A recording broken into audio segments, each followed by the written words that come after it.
에가서의 주제 중심 요절입니다. 그래서 에레미야 에가서의 주제는 우리의 날들을 새롭게 하사 옛적 같게 하옵소서라고 이렇게 볼 수가 있습니다. 에레미야 에가서는 예루살렘이 바벨론에 의해서 멸망당한 후에 예레미야 선지자가 폐허가 된 예루살렘과 백성들의 참담한 현실을 바라보면서 지은 5편의 슬픈 노래로 되어 있습니다. 에레미야 에가서는 1장 1절 2절 같이 읽겠습니다. 슬프다 이 성이여 전에는 사람들이 많더니 이제는 어찌 그리 적막하게 늦었고 전에는 열국 중에 크던 자가 이제는 과부같이 되었고 전에는 열방 중에 공주였던 자가 이제는 강제 노동을 하는 자가 되었도다. 밤에는 슬피오니 눈물이 땅에 흐르며 사랑하던 자들 중에 그에게 위로하는 자가 없고 친구들도 다 배반하여 원수들이 되었도다. 그래서 에레미야 에가서는 이렇게 1절 2절로 시작을 하게 됩니다. 그런데 에레미야의 애곡은 예루살렘이 멸망당했다는 물리적인 파괴에만 있는 것이 아닙니다. 그래서 애곡이 있는 그것만이 아니라 그의 애곡은 딸 시온의 모든 영광이 떠나감 1장 6절에 딸 시온의 모든 영광이 떠나감이여라고 한 하나님께 버림을 당했다는 데 대한 애곡이었던 것입니다. 그래서 에스겔 선지자에게 보여주신 마른 뼈의 환상은 무엇을 의미합니까? 자, 죽어버린 이스라엘을 상징하지 않습니까? 완전히 죽어버린 이스라엘에 대한 상징을 합니다. 지금 에레미야 선지자는 딸 시온의 죽음을 애곡하고 있는 것입니다. 자, 1장 16절 같이요. 이로 말미암아 내가 우니 내 눈물이 물같이 흘러내리며 나를 위로하여 내 생명을 회복시켜줄 자가 멀리 나타났습니다. 이렇게 말씀하고 있습니다. 자, 그렇다면 애가를 통한 윤리적인 문제는 분명합니다. 왜 그런 문제가 생겼는지에 대한 윤리적인 문제는 분명합니다만은 신학적인 의미는 무엇입니까? 또 오늘을 살아가고 있는 우리에게는 어떻게 적용해야 하는가 하는 점이 중요한 문제가 되겠죠. 자, 이것을 알기 위해서는 고린도서 2장 16절에 누가 주의 마음을 알아서 주를 가르치겠느냐 그러나 우리가 주의 그리스도의 마음을 가졌느냐라고 한 것처럼 에레미야 에가서에 나타난 주님의 마음을 알고자 하는 일이 중요하죠. 에레미야 에가서에 나타난 주님의 마음이 뭘까요? 자, 그렇지 않다면 만약에 그 에레미야 에가에 나타난 주님의 마음을 우리가 알지 못한다면 의문만을 보게 되고 쓰여진 글자만 보게 되는 것이고 신령한 뜻을 깨닫지 못하게 될 것이기 때문입니다. 그러므로 중요한 것은 에레미야 에가서를 대할 때에 에레미야의 눈물만을 볼 것이 아니라 우리는 진짜 누구의 눈물을 봐야 됩니까? 주님의 눈물을 봐야 됩니다. 누가복음 13장 34절에서 예루살렘아 같이 읽겠습니다. 예루살렘아 예루살렘아 선지자들을 죽이고 내게 파송된 자들을 돌로 치는 자여 암탉이 제 새끼를 날개 아래 모음같이 내가 너희의 자녀를 모으려 한 일이 몇 번이냐 그러나 너희가 원하지 아니하였도다.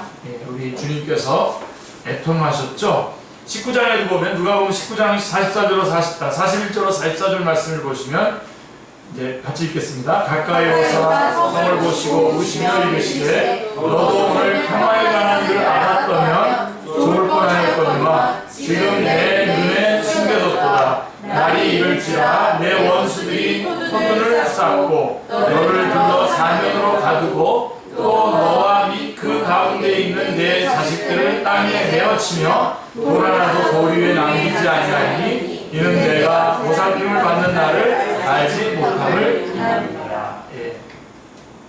둘 다 주님께서 예루살렘의 그 멸망의 모습을 보시면서 안타깝게 말씀하신 내용들입니다.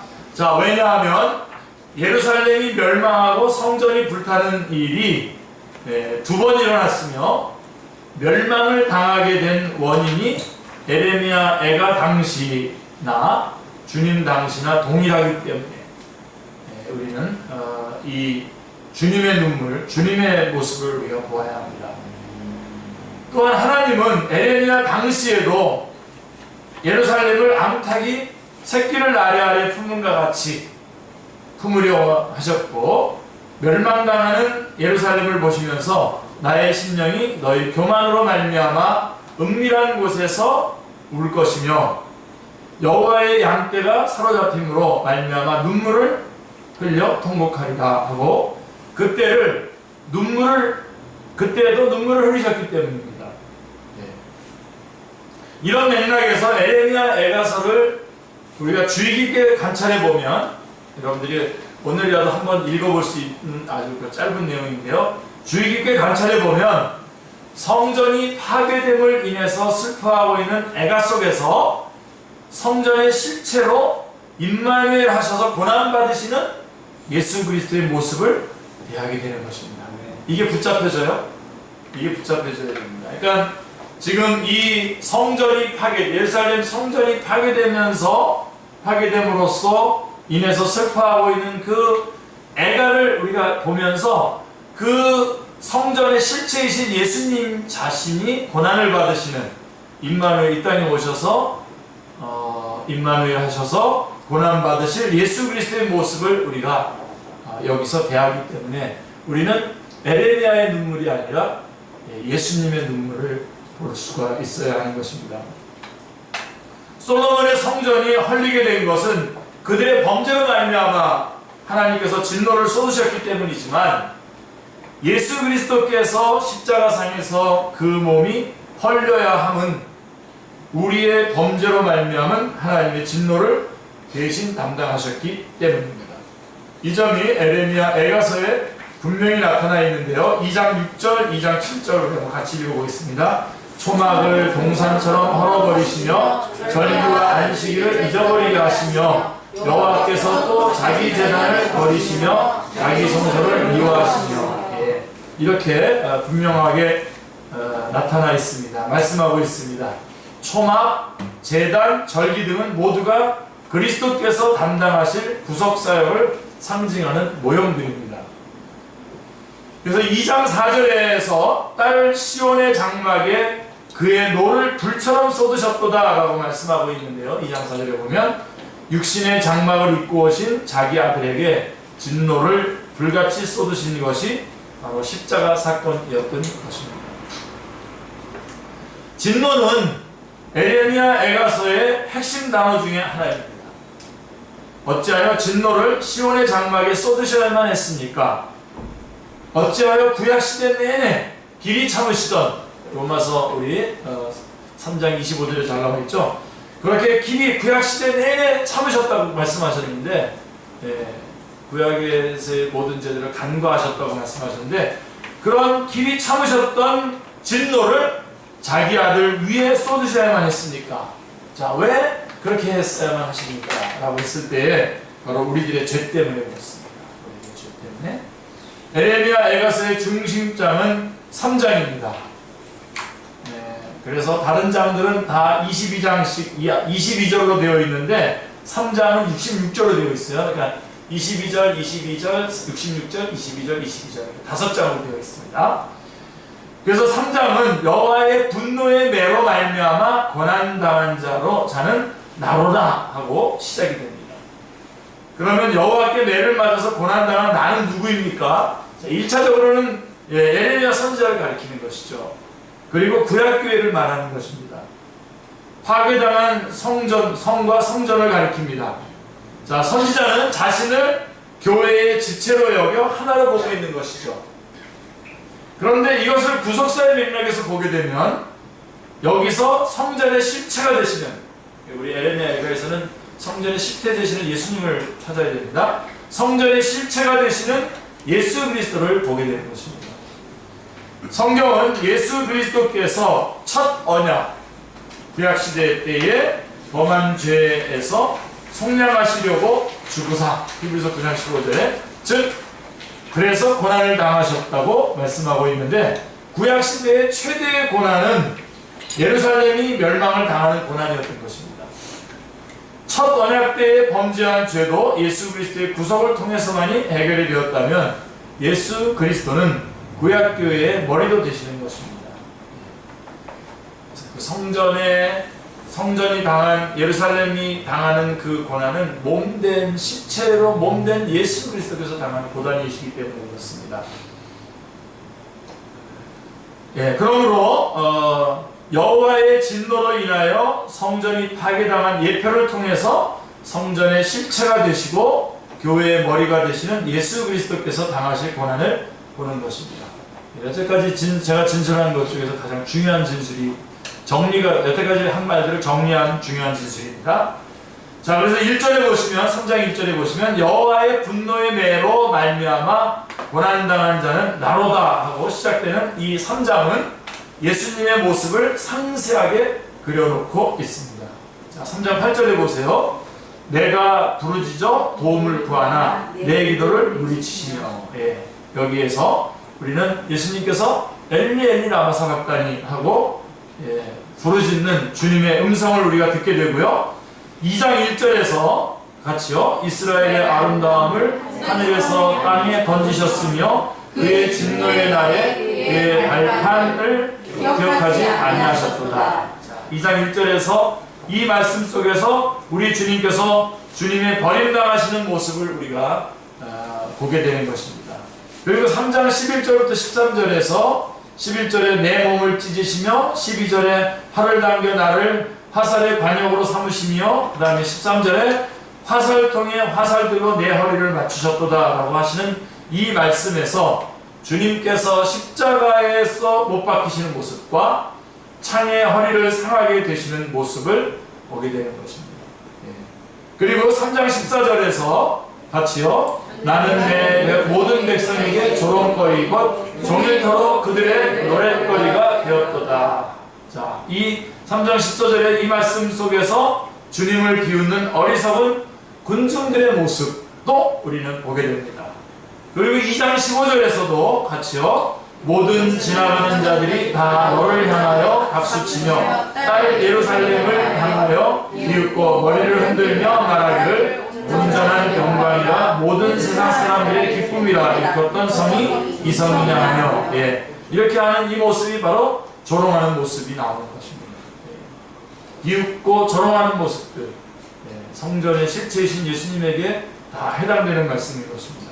그리고 3장 15절에 나를 쓴 것들로 배불리시고 쑥으로 취하게 하셨으며 라고 하는 말씀 속에서 주님께서 쓸개 탄 포도주를 받으시는 광경을 보게 됩니다. 처음에는 안 받으셨죠? 처음에는 다 하셔야 할 일들이기 때문에 이 쓸개 탄 이게 마취제입니다. 안 받으셨지만 나중에는 다 이루셨다, 다 선포하시고 나면 받으시죠? 그 다음에 4장 에레미야가 4장 7절 8절에 같이요. 전에는 존귀한 자들의 몸이 이제는 그들의 얼굴이 숲보다 검고 그들의 가죽이 뼈들에 붙어 막대기같이 변했으니 이 말씀 속에서 주님의 운명하신 처참한 돌아가신 주님의 처참한 모습도 우리는 보게 됩니다. 그리고 3장 53절 54절에 같이요. 그들이 내 생명을 끊으려고 나를 구덩이에 놓고 그 위에 돌을 던지며 물이 내 머리 위로 넘치니 내가 스스로 이르기를 이제는 멸절되었다 하도다. 바로 이 말씀 속에서 주님의 장사 지냄과 절망도 보게 됩니다. 주님께서 장사 지내시고 온 세상이 절망 가운데 빠져있는 상황도 우리는 보게 되고요. 4장 20절에서 같이요. 우리의 꺾인 곳 여호와께서 기름 부으신 자가 그들의 함정에 빠졌으며 라고 하는 이 말씀 속에서 잠시나마 주님께서 사망의 세력을 잡은 자에게 매어있는 광경도 보게 되는 것입니다. 그리고 3장 57절에 그러나 이런 말씀도 있습니다. 이 말씀 속에 자 같이요. 내가 주께 아뢰는 날에 주께서 내게 가까이 하여 이르시되 두려워하지 말라 하셨나이다. 자, 이 말씀 속에서 주님께서 부활하실 기쁜 소식을 우리는 3장 57절에서 보게 되는 것입니다. 그러면 예루살렘이 심판받게 된 원인이 무엇입니까? 자, 이제 예수 그리스도에 대한 그 모든 것이 동일시되어서 모든 고통과 여기 속에서 예수님에 대한 모습들의 모습들이 우리가 살펴봤는데 그렇다면 예루살렘이 심판받게 될 원인이 무엇입니까? 자, 1장 5절에 보면 그의 죄가 많음으로 라고 되어 있습니다. 그의 죄가 많음으로. 그리고 1장 8절에 예루살렘이 크게 범죄함으로 라고 되어 있습니다. 그리고 1장 20절에 반역이 심히 크미니이다 라고 한 반역에 대한 징벌을 받아서 심판을 받게 된 것입니다. 예루살렘의 심판을 받게 된 원인은 죄입니다. 죄, 범죄, 그로 인한 심판, 징벌. 자, 그런데 이 점에서 우리가 분별력을 갖춰야 할 점은 그들의 치명적인 죄가 윤리적인 죄냐는 것입니다. 윤리적인 문제가 아니었다는 점입니다. 그래서 우리가 이 구약에서 말하는 죄가 어떤 윤리적인 죄, 율법을 어긴 것으로 이렇게 정말 우리는 쉽게 정하고 싶어져요. 그렇게. 근데 잘 보시면 그렇게 정하게 되면은 예수 그리스도의 그 모형으로서의 그 모습들이 의미가 없어지고요. 예수님의 십자가 사건이 의미가 없어지는 거죠. 예레미야서에서 보면 보는 바대로 심판당하게 되는 그 치명적인 죄가 뭐냐면 우상숭배입니다.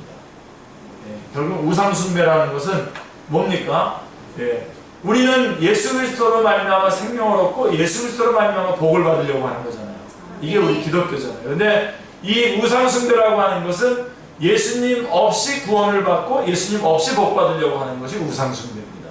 지금 에레미야가 지적하고 있는 지금 죄는 뭐냐면 바로 우상숭배입니다. 다시 말해서 예수 그리스도 없이 구원도 받고 예수 그리스도 없이도 복을 받겠다라고 하는 것이죠. 자, 그래서 이것은 뭘 의미하냐면 하나님께서 아브라함에게 창세기 22장 18절 말씀, 여러분들이 이 창세기 22장 18절 말씀의 내용을 다 암송은 못하더라도 창세기 22장 18절은 기억을 하셔야 됩니다. 이게 아브라함에게 세워주신 메시아 언약이거든요. 바로 메시로 말미암아 천하 만민이 복을 받으리라 이렇게 되어 있거든요. 이게 이제 아브라함을 통해서 주신 메시아 언약인데 메시로 말미암아, 다시 말해서 예수 그리스도로 말미암아 복을 받으려고 하지 않는 것이 다른 것을 통해서 복을 받으려고 하는 것이 우상숭배입니다. 그러니까 하나님께서는 아브라함에게 메시로 말미암아 천하 만민이 복을 받으리니라고 세워주신 이 메시아 언약을 바로 이스라엘이 반역했음을, 배신했음을 의미하는 것입니다. 그래서 여러분 이 점에 우리가 확고하지 못하기 때문에 성경에서 참한 교훈만을 보려고 하는 것이죠. 그래서 이 사람이 죄를 지었다. 그럼 안 지으면 되지 뭐. 죄를 지었으니까 대가를 지불하고 다시 돌아오면 되지 뭐. 이런 식으로 이제 쉽게 윤리적으로 교훈적으로 딱 정리해버리고 나면 우리 이 구속의 역사, 성경은 구속의 역사, 예수 그리스도에 관한 말씀인데 예수님이 쑥 빠져버립니다. 자, 어찌하여 우상을 숭배했습니까? 그 이유가 에레미야서에 나오는데요. 에레미야서 44장 15절로 19절에서 자신들의 입으로 분명히 말하고 있는데 예수 그리스도를 통한 구속의 은총이 아니라 우상을 통해서 물질적인 복을 받기를 원했기 때문입니다. 에레미야 44장 15절로 19절 말씀을 여러분들이 한번 점검해 보시기 바랍니다. 이 점은 기복신앙에 깊이 빠져있는 오늘날의 교회에도 경종이 아닐 수가 없습니다. 지금 에레미야 애가서에서 지금 지적받고 있는 것이 우상숭배인데 그 우상숭배의 핵심이 뭐냐면 예수 그리스도를 통한 구속의 은총이 아니라 우상을 통해서 물질의 복을 받으려고 하는데 이것은 오늘날의 우리 교회와도 우리들의 교회와도 같기 때문에 굉장한 경종이 될 수가 있는 것입니다. 오늘 말씀입니다. 이 점을 에레미야 11장 9절에는 여호와께서 또 내게 이르시되 유다인과 예루살렘 주민 중에 반역이 있도다. 그 다음에 17장 에스겔 17장 20절에 보면 그 위에 내 그물을 치며 내 올무에 걸리게 하여 끌고 바벨론으로 가서 나를 반역한 그 반역을 거기에서 심판할지며 라고 반역이라고 말씀하고 있습니다. 예루살렘이 로마에 의해서 멸망당한 원인도 동일하게 메시아를 배척한 반역죄 때문임을 명심해야만 합니다. 최후 심판 날에도 믿음을 믿지 아니한 자들과 복음을 믿지 아니한 자들과 배신하는 자들을 위해 진노는 임하게 될 것입니다. 하나님은 에레미야 선지자에게 성전 문 앞에 서서 예배하러 들어가는 자들을 향하여 이것이 여호와의 성전이라 여호와의 성전이라 여호와의 성전이라 하는 거짓말을 믿지 말라고 외치라고 명하셨습니다.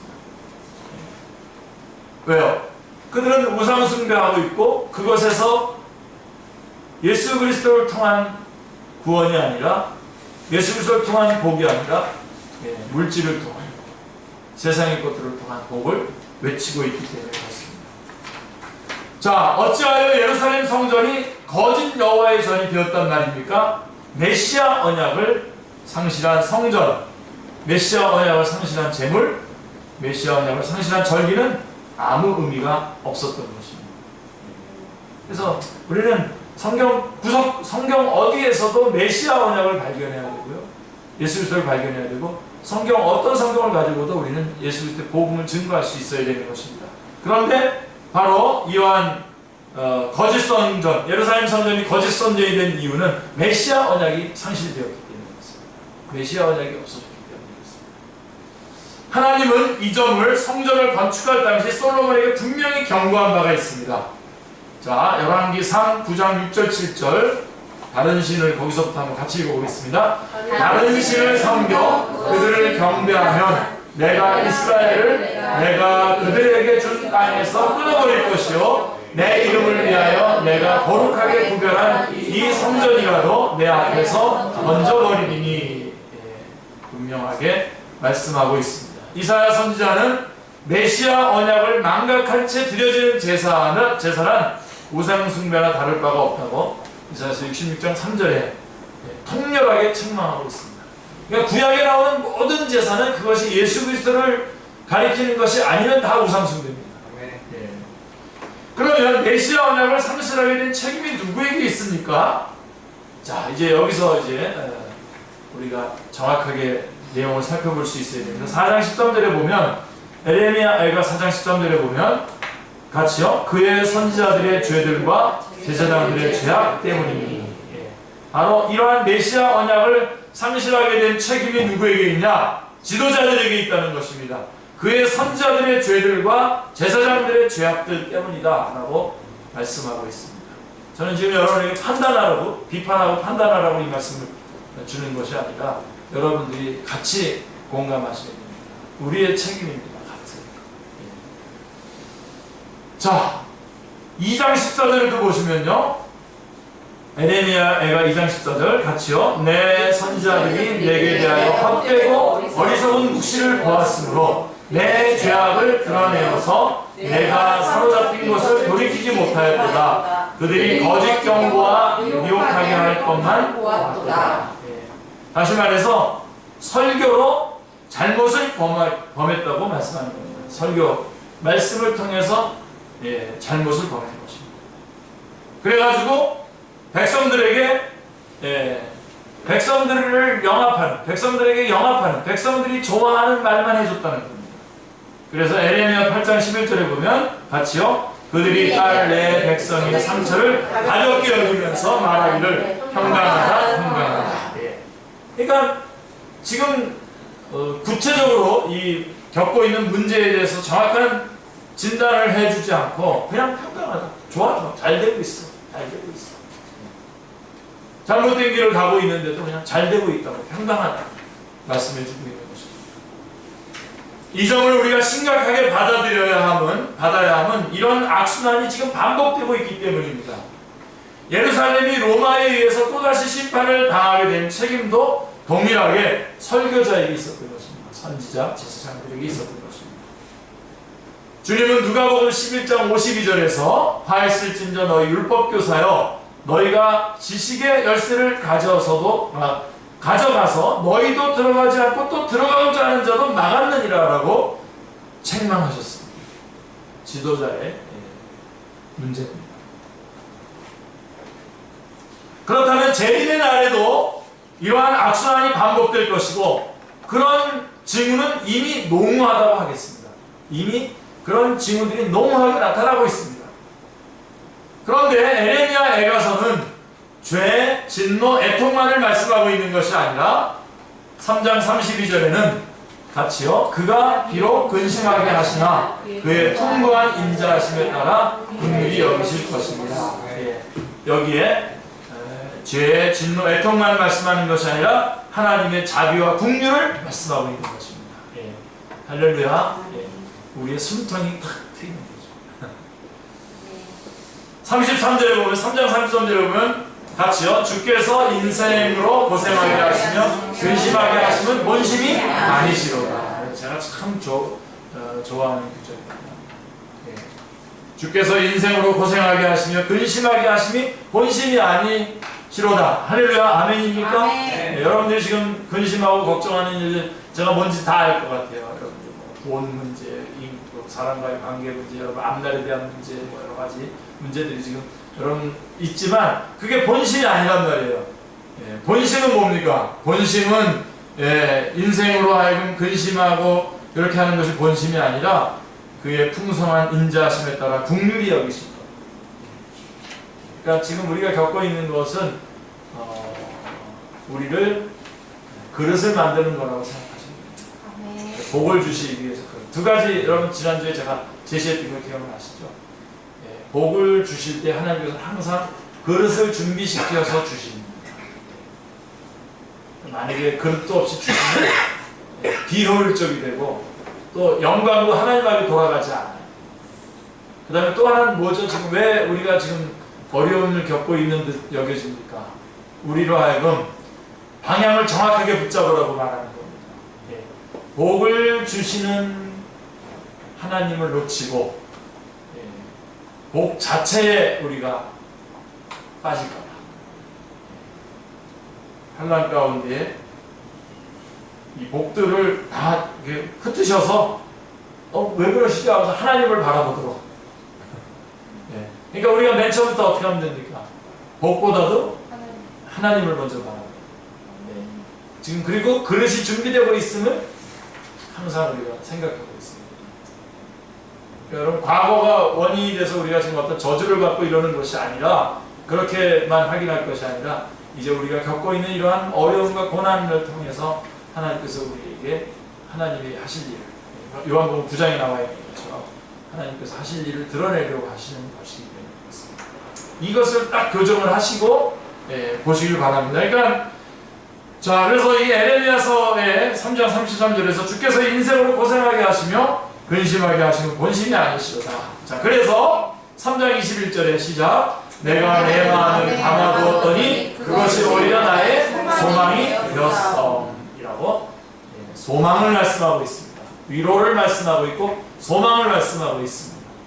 그렇습니다. 에레미야 29장 11절에 이렇게 말씀합니다. 같이요. 여호와의 말씀이니라 너희를 향한 나의 생각은 내가 안하니 평안이요 재앙이 아니라 너희에게 미래와 희망을 주는 것이니라. 아멘. 여러분, 정말 그렇기 때문에 우리는 정말 하나님만 의지하셔야 됩니다. 그래서 모든 일들에서 하나님을 놓치지 않으셔야 되고, 모든 일들이 다 끝나고 난 다음에도 하나님께로 모든 영광을 돌리시고 하나님만 붙잡는 것으로서 만족해야 됩니다. 나머지 부수적인 그런 어떤 여러분들이 얻었던 그 쟁취물들은 가볍게 쉽게 여기시고 다 내려놓으시고, 하나님을 여전히 내가 하나님과 관계 가운데 있다라고 하는 것을 가장 소중하게 여기셔야 됩니다. 참 중요한 것이죠. 여러분들 역시 박사가 이제 학위를 이렇게 받는다고 하더라도 학위를 받아가지고서는 그 학위를 받도록 인도해 주신 주님은 잊어버리는 것으로서 그 학위를 만약에 받는다. 네, 뭐 우스운 일이죠. 그런데 그때에도 여전히 내려놓고 하나님이 몇 가지 인도하신 하나님과의 관계를 다시 한번 새롭게 정립하시는 거죠. 뭐 학위뿐만 아니라 여러분들이 어떤 뭐 직장을이든 아니면 여러분들이 어떤 것들을 추구한 것들이 완성되었다든가 또는 영적 싸움에서 승리를 했다든가 했을 때에도 여전히 그 모든 영광이 하나님 앞에 돌아가고 하나님과의 관계 속에서 나의 모습이 확인되어져야 되죠. 승리해가지고 거기에 도취되어 있는 나의 모습이 중심이 된다면 여전히 가장 위험한 상태가 되겠죠. 에레미야서가 바로 그런 말씀들을 우리에게 분명하게 점검시켜주고 있는 것입니다. 예, 그래서 이 평안, 소망, 희망이 짐승이 죽임을 당하는 첫 언약의 의식으로 가능해지는 것이 아니라, 그래서 우리가 이런 제사로 드려지는 것이 아니라 1절에 여호와의 분노의 매로 말미암아 고난당한 자는 나로다 라고 하는 예수 그리스도의 대속으로만이 가능해진다는 것입니다. 그러니까 조금 전에 말했던 이 나의 본신이 아니다 라고 말했던 것과 그 다음에 나의 소망이 되었습니다 라고 말하는 것과 그 다음에 너희를 향한 나의 생각은 평안이요 재앙이 아니라 너희에게 미래와 희망을 주는 것이다 라고 하는 이런 것들이 다 누구로 말미암아 올 것이냐, 예수 그리스도로 말미암아 올 것이다 라고 하는 것입니다. 다시 말해서 메시아 언약을 붙잡고 있는 것입니다. 하나님과의 관계를 붙잡고 있는 것입니다. 결국 우리는 하나님의 백성이 되어서 얻는 모든 것들 때문에 기뻐하는 것이 아니라 우리가 하나님의 백성이 된 것으로 인해서 하나님의 백성으로 여전히 하나님과 관계를 맺고 있는 것으로서 우리는 최고의 기쁨과 안식과 소망과 희망을 얻게 되는 것이죠. 그래서 3장 26절에 보면 그러므로 사람이 여호와의 구원을 바라고 잠잠히 기다림이 좋도다 라고 이렇게 말씀하고 있는 것입니다. 3장 21절에도 내가 내 마음에 담아두었더니 그것이 오히려 나의 소망이 되었사오문 하고 진술하고 있는데, 선지자는 마음에 무엇을 담아두었던 것입니까? 예, 아브라함과 다윗에게 세워주신 언약을 마음에 담아두었던 것입니다. 예, 그래서 예수 그리스도를 담아두는 것입니다. 원복은 아브라함을 통한 메시아 복음, 메시아 언약, 다윗을 통한 메시아 언약, 그 다음에 이제 나중에 쭉 이루어질 예수 그리스도로 말미암는 십자가의 구속의 역사입니다. 6월절 어린 양의 피로 구원하여 주신 출애굽을 마음에 담아두었던 것입니다. 것이죠. 한마디로 언약하신 바를 묵묵히 이루어 나오시는 하나님의 행사를 회상했습니다. 다윗이 하나님께 집 지어드리겠다고 했었을 때 하나님께서 내가 너에게 집을 지어주겠다라고 하신 그 말씀도 여기에 같이 연결되는 말씀이라고 하겠습니다. 예. 사람이 한 일 생각하면 절망뿐입니다. 자, 마음에 담아두는 것을 게을리하지 마시기를 기도합니다. 그래서 하나님 항상 메시아 언약을 마음에 담아두시기 바랍니다. 그러니까 좀 여러분 항상 나는 예수 그리스도로 말미암아 구원받은 사람이야. 그리고 주님께서는 이 구원받은 하나님의 백성을 승리로 이끄시고 결국은 주님과 함께 천국의 나를 이끌어 가실 거야 라고 하는 이런 것들을 항상 회상하시고, 이스라엘 백성들이 애굽에서 나와서 광야를 통해서 이제 가나안 땅으로 이렇게 쭉 들어가지 않습니까? 중요한 것은 뭐냐면 이 주님께서 여태까지 베풀어 주셨던 그 광야를 지나가면서 이스라엘 백성들이 하나님 앞에 원망했었던 거가 뭐냐면 그동안 하나님께서 구원해 주신 구속의 역사들을 잊어버린 거예요. 특별히 12명의 그 정탐꾼 중에서 10명의 정탐꾼들은 그걸 잊어버린 거예요. 그 출발 지점을 잊어버렸고 그냥 자기 눈앞에 겪고 있는 어려움만 본 거예요. 그 아낙 그 자손들 그 다음에 그 큰 성들을 보면서 그냥 바로 꺾여버린 거예요. 근데 여러분 어떻게 하라고요? 기억을 할 때 우리가 자꾸만 이 마음에 담아두는 것을 회상하는 것을 게을리하지 마시기 바랍니다. 주님께서 역사해 주셨지, 여기까지 인도해 주셨지, 주님께서 베푸셨던 구원의 역사들을, 그리고 순간순간 우리 가운데 역사하셔서 행해 주셨던 그 구원의 은총들을 우리가 회상을 하는 것, 기억을 하는 것. 우리의 현실이 아무리 낭망스럽다고 하더라도 하나님의 인자와 긍휼의 무궁하심을 묵상하노라면 이것들이 아침마다 새로우니 주의 성실하심이 크도소이다 라고 고백하게 될 것입니다. 할렐루야. 그러므로 에레미야 에가서의 기록 목적은 두 가지로 요약할 수 있는데요. 첫째는 죄가 얼마나 비참한 결과를 가져오는가 하는 죄에 대한 경각심입니다. 죄, 여러분 우리가 회개하지만 왕복거리가 필요합니다. 항상 이 죄를 아주 심각하게 여기셔야 됩니다. 요즘에는 뭐 보험 같은 것들, 그런 개념, 그러니까 제가 좀 어떤 보험을 얘기하는 것이 아니라 어떤 보험 같은 개념들, 그 다음에 어떤 실수하고 난 다음에 바로 회복될 수 있는 어떤 그런 조치들에 대한 그런 어떤 도구들이 참, 그런 개념과 도구와 그런 관점들이 많기 때문에 실수를 과감하게 해요. 실수를 과감하게 하는데 성경은 그렇게 말하고 있지 않습니다. 피 흘리기까지 싸우라고 말하고 있어요. 그리고 사실은 여러분, 우리가 죄를 짓는 것은 그냥 법규를 어겼다가 벌금 내고 돌아오는 정도의 그런 문제가 아니라 주님의 마음, 나에게 기대를 걸고선 바른 길로 걸어가 줄 것을 기대를 걸고 있는 하나님의 마음에 상처를 주는 겁니다. 심각한 겁니다.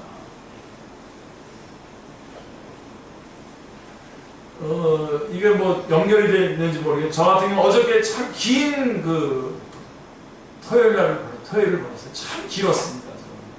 결혼식집에 늦게 저녁 시간에 잡아놨는데, 그러나 저는 혹시나 저의 어떤 그런 것 때문에 이런 그 귀중한 이 행사, 아들이 결혼한다라고 하는 이런 행사들이 혹시나 나 때문에 어떤 그 기대하지 않던 어떤 그런 이렇게 될까봐. 군대 갈 때도 마찬가지였어요. 군대 갈 때도 저 그런 마음이 있었었는데, 바로 그런 겁니다. 자, 서로 기대를 거는 거죠. 내가 기대를 거는 그 있잖아요. 내가 우리 지원 집사님께 거는 기대가 있어서 그냥 내가 마음대로 살고 싶어도 또 지원 집사가 예를 들면 이기남 목사에 대한 기대가 있지 않습니까? 나는 이런 목사님으로 생각하는 그런 기대가 있기 때문에 어떨 때는 절제하고 중단하고 이렇게 하는 거죠. 그런 게 있는 겁니다. 그래서 우리가 공동체라는 게 그래서 중요한 겁니다. 그런 서로의 기대들을 가지고 서로를 위해서 기도해주고 있고, 그 기도에 합당한 모습으로 내가 살아가려고 하는 것이죠. 그런 것처럼 주님께서도 우리에게 기대를 가지고 있습니다. 그 기대에 합당하게 하기 위해서 내가 오늘 벌떡 일어나는 거죠. 아침에 더 잘 수도 있지만 벌떡 일어나서 기도하는 겁니다. 우리 축제교회 성도들 기도 쭉 하죠. 그 다음에 특별히 연약한 분들 또 한 번 기도하고, 또 저한테 기도 제목 냈던 분들 쫙 있어요. 지금 암투병 하시는 집사님, 우리 정함, 우리 아시죠? 우리 정함이 같은 김영생 집사님 아들 정함이라는 사람들이 계속 기도하는 사람들이 있습니다. 기도를 하고, 하루라도 기도를 안 하면 마치 어려운 일 당하면 내가 기도하지 않아서 그렇게 된 것 같이 아프고 어렵고 힘들어하고 그러는 것이죠. 우리 여기 찬양이도 늘 저의 기도에 항상 있는, 그렇죠? 기도. 저 지갑을 열면 그 얼굴이 나옵니다. 제 핸드폰을 열면 우리 아들 얼굴이 나오고, 지갑을 열면 찬양의 얼굴이 나옵니다. 기도하는 거죠. 우리 성도들 어쨌든 저는 다 이렇게 꽂아놓고, 여기저기 꽂아놓고, 뭐 일단 아침에는 다 하고요. 다 이렇게. 그게 기대는 거는 거죠. 어떨 때는 그래서 화려하게 살지 않고 이렇게 구차하게 살아가는 경우도 있어요. 서로서로의 여러분, 우리 주님의 기대가 있지 않습니까? 주님의 기대에, 그래서 우리는 죄 마음대로 짓는 것이 아니라, 그래서 여러분, 죄에 대한 이 에레미야 에가서가 말하고 있는 죄가 얼마나 비참한 결과를 가져온다라고 하는 것에 대한 그런 경각심을 우리가 확실하게 여러분, 절대로 주님께서는 정확하게 하십니다. 아멘. 정확하게 하셔서, 물론 우리에게 직접 처벌하지 아니하시고 주님께, 예수 그리스도에게 다 처벌하셨지만 정확하게 우리에게도 그것을 인식시켜 주십니다. 그러니까 이 죄에 대해서는 여러분 피 흘리기까지 싸우시되 여러분 누구 의지하시라고요? 성령님, 여러분 안에 있는 성령님 의지하셔서 싸우시기 바랍니다. 아멘. 자, 이것은 윤리적인 면이죠. 자, 그래서 제가 이렇게 말씀드렸고, 그 다음에 또 하나가 뭐냐면, 에레미야서가 기록한 목적 두 번째가 뭐냐면, 자력구원의 불가능성입니다. 결국은 인간은 아니라는 거죠. 인간의 힘으로는 그 누구도 구원받을 수 없다라고 하는 것을 분명하게 말씀해주고 있는 것입니다. 그래서 누구 메시아 언약을 통한 아브라함과 다윗에게 세워주신 그 메시아 언약을 통한 그 구속의 은총으로만 우리는 구원을 받을 수 있다라고 하는 것입니다. 그러므로 에레미야 에가서를 다룰 때에 저들은 범죄하여 멸망을 당했으나 우리는 죄를 범하지 않아서 멸망을 당하지 않았다, 뭐 이런 식으로 말해서는 안 됩니다. 그런 식으로 말하면 안 됩니다. 지금 이런 논리가 아주 온 땅에 좀 퍼져 있죠. 지금 요새 선거 때잖아요. 완전히 이 논리가 펴져 있는데요, 정말 웃기는 겁니다. 한 분 지난번에 토론하는 거 보니까 한 분은 한쪽에서 계속 공격을 하는 거예요. 뭐 하여간 공격을 하니까 이쪽에서는 정말 나도 할 게 많지만 안 말합니다 그러면서 계속 왜 그러냐면 이렇게 네거티브를 해가지고 이긴 적이 없고, 네거티브를 해서 이겨도 그 다음에 그 결과가 더 비참하기 때문에 절대로 나는 네거티브 안 합니다. 할 게 없어서 그런 게 아닙니다. 굉장히 많은 게 있습니다. 그러면서 사실 네거티브 다 한 거죠. 그죠? 네. 그러면서 서로 이렇게 하는데 결국은 그런 식이 아니에요. 우리 에레미야 에가서를 보면서 저들은 범죄해서 저렇게 망하는 거고 나는 안 범죄해서 안 망하는 거, 이런 식으로 보라고 이 에레미야 에가서가 우리에게 주어진 것은 아닙니다. 그렇게 한다면 뭐가 되는 거죠? 행위구원론이 되는 겁니다. 행위구원론이라고 하는 것은 예수 그리스도가 필요 없다는 뜻이죠. 메시아 언약이 필요 없다는 뜻이 됩니다. 복음은 필요 없는 것이 되고 주님은 헛되이 죽으신 것이 됩니다. 그런 식으로 하면 에레미야 에가서도 우리를 예수 그리스도에게로 인도하는 모학 선생입니다. 초등교사입니다. 그러므로 에레미야 에가서를 통해서도 예수 그리스도를 만나야 되고 복음은 증거되어야만 하는 것입니다. 죄로 말미암아 예루살렘이 멸망당했다는 것은 문제일 뿐이죠. 해답은 뭡니까? 우리 죄를 해결하기 위해서 하나님의 아들이 죽으셔야만 했다는 데 있는 것입니다. 에레미야 에가서를 대하는 우리의 각성이 무엇입니까? 화려함의 극치라고 할 수 있는 솔로몬 성전 앞에 서서 너희는 이것이 여호와의 성전이라 하는 거짓말을 믿지 말라고 외치는 선지자의 경고와 그의 선지자들의 죄들과 제사장들의 죄악들 때문이니라고 하는 에레미야 에가서의 말씀 앞에서 심각하게 고민해야 됩니다. 참교회냐 거짓교회냐의 시금석은 건물이나 회집하는 수에 따라서 결정되는 것이 아닙니다. 그런 면에서 참 위로가 됩니다만은 복음 진리가 바르게 선포되는가 여부에 달린 것이죠. 그 교회가 참교회냐 거짓교회냐는 복음 진리가, 다시 말해서 메시아 언약이 선포되고 사람들이 메시아 언약으로, 다시 말해서 예수 그리스도로 말미암아 구원받고 예수 그리스도로 말미암아 복받으려고 하는, 그래서 주님만 의지하는, 주님께만 나아가는 그러한 교회냐 아니냐, 그게 참교회냐 거짓교회냐를 구분하는 시금석이 되는 것입니다. 일곱 교회를 향해서 요한계시록 2장 3장에 나와 있는 일곱 교회를 향해서 내 촛대를 그 자리에서 옮기리라. 2장 5절 내가 살았다 하는 이름은 가졌으나 죽은 자로다. 3장 1절 내 입에서 너를 토해버리리라. 3장 16절 라고 하시는 이 경고의 말씀이 여러분 우리와는 무관하단 말입니까? 우리도 만약에 메시아 언약을 놓치고 다른 것을 통해서 어떤 이런 외형적인 어떤 부풀리기와 이런 것들에 현혹이 돼서 그쪽에 집중하면서 저만 하더라도 만약에 그렇게 해서 더 많이 좀 저의 좀 생활비도 좀 준다 그러는 쪽으로 막 가고 이런 데는 막 내팽겨치고 막 그렇게 한다면 그거는 거짓교회죠. 정말 우리는 그런 것과 무관하단 말이냐? 우리 주님 우리에게 묻고 있는 것입니다. 이 에레미야 에가서를 통해서 우리에게 묻고 있는 것입니다. 우리는 정말 바른 교회로 가는 것을 기뻐하고 사모하는가? 네, 아멘입니까? 네. 우리는 그렇게 하십시다. 목회서신에서도 보면요, 디모데후서, 디모데후서, 디도서를 목회서신이라고 해요. 목회서신에서는 디모데후서 2장 15절에 같이요. 너는 진리의 말씀을 옳게 분별하며 부끄러울 것이 없는 일꾼으로 인정된 자로 자신을 하나님 앞에 드리기를 힘쓰라. 예, 말씀하고 있습니다. 오늘날의 교회가 복받으라 하는데 이것은 복음이 놓여 있어야 할 자리를 탐심이 차지하고 있는 것이며, 복음을 옆으로 밀어놓고 금송아지를 섬기는 것이나 다를 바가 없는 것입니다. 성경은 탐심은 우상 숭배라고 말씀하고 있습니다. 선언하고 있습니다. 여러분들의 마음을 정말 이 말씀을 통해서 다시 정돈을 하시기 바랍니다. 정돈을 하시기 바랍니다. 여러분, 절대로 우리 하나님의 백성들 먼저 그의 나라와 그 의를 구하라, 그럼 이 모든 것을 더하시려고 하셨습니다. 절대로 먹지 못하고 머물 것 없고 이렇게 되지 않을 것입니다. 분명히. 그렇다면 여러분, 그것은 주님께서 책임져 주시겠다고 했으니까 여러분, 우리는 어디에 집중해야 됩니까?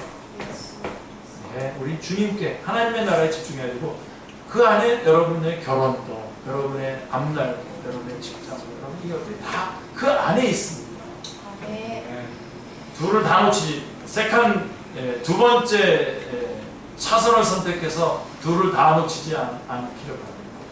최선을 선택하시고 최선과 함께 그 밖에 따라오는 주님의 추가적인 복도 여러분들이 같이 누리시기 바라는데요. 바로 탐심은 우상 숭배다라고 하는 말씀이 바로 그것입니다. 그래서 에레미야 애가서는 마지막에 이르러서 5장 21절에 우리의 날들을 같이요. 우리의 날들을 다시 새롭게 하사 옛적 같게 하옵소서.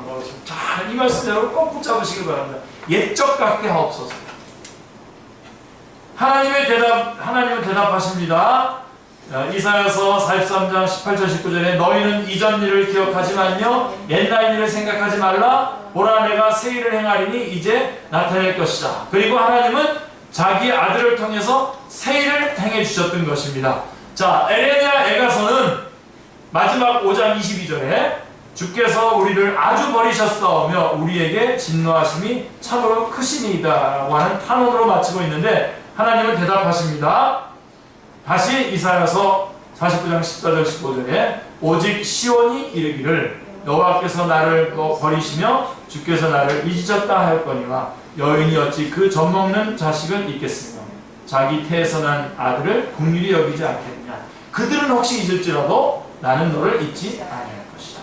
예. 그러니까 에레미야는 우리의 날들을 다시 새롭게 하셔서 옛적 같게 하옵소서 했을 때 주님께서 이사야서를 통해서 새 일을 행할 것이다 말씀해 주셨고, 또 우리를 아주 버리셨사오며 우리에게 진노하심이 참 크시다 이렇게 탄원했지만 하나님은 대답하기를 나는 너를 잊지 않는다 분명하게 말씀하고 있습니다. 여러분, 우리 옛적 같게 하옵소서. 예, 거기로 돌아가십니다. 예. 나머지 더덕더덕 붙어있는 것도 다 빼버리시고요. 내가 죄인이었을 때, 죄와 사망과 심판과 지옥의 길을 갈 때 나를 구원해 주신 주님, 그 주님을 믿고 주님, 저의 전상을 주님 앞에 드리겠습니다 라고 했던 그 옛적 같은 대로 우리가 다시 돌아가시기 바랍니다. 그 사이에 더덕더덕 붙었던 것들, 이 땅에서 삶을 사는 동안 여러 가지 어려움을 겪으면서 우리가 왜곡시켰던 것들, 그래서 더덕더덕 복음에다가 덧붙였던 것들 다 떼어놓고 다 내려놓고 다시 오직 예수 그리스도 메시아 언약을 붙잡는. 그래서 에레미야 애가서가 우리에게 주시는 말씀, 다시 메시아 언약을 붙잡고 나아갈 것이다. 그때 그것이 우리에게 위로가 되고 소망이 되고 희망이 될 것이다.